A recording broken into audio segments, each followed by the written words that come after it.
खूब रास प्यारा आशीर्वाद गीत के भेटल। हम और माधव जी दोनों गोटे गीत के डोट गेने छी और बहुत रास प्यार आशीर्वाद गीत के अहाँ सब गोटे दिलिए सुनाबी। राधे भाई से आग्रह जे अही लिखने छिए आग्रह करे छी जे गीत में संग दियो के सुन दीवाना रे है दीवानी कही ज़माना। सुन दीवाना रे दीवानी कही ज़माना। ओ सुन दीवाना रे दीवानी कही ज़माना। लागिया कि मर जइतो नहीं तो जोहार खइतो।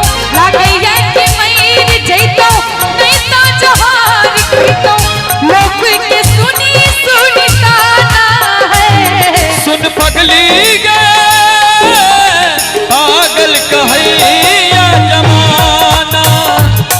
सुन पगली गे पागल कहैया जमाना।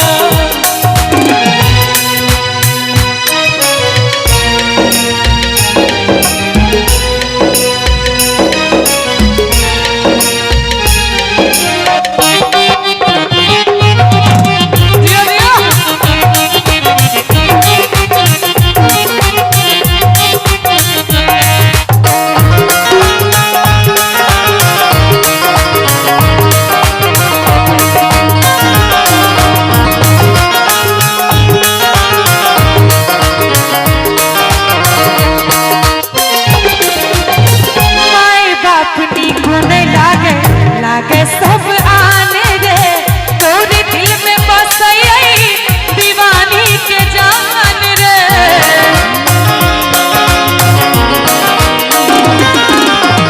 प्रीत प्यार तू ही रह तू ही छल जान के। तोरा तह मन रही दिल से भगवान के। ये तू प्यार करके दिल से खिलवाड़ करके। ये तू प्यार करके दिल से खिलवाड़ करके दिल के बने बेगाना है। सुन पगली गे पागल कहैया जमाना। ओ सुन दीवाना रे दीवानी कही ज़माना। दिल के सपना हो सजना है।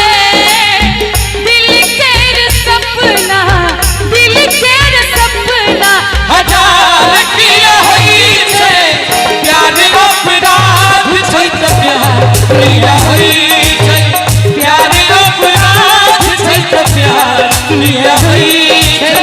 दिल के सपना हो सजना है। दिल के सपना दिल के सपना हजार किया होई छे प्यार अपराध छै त प्यार किया होई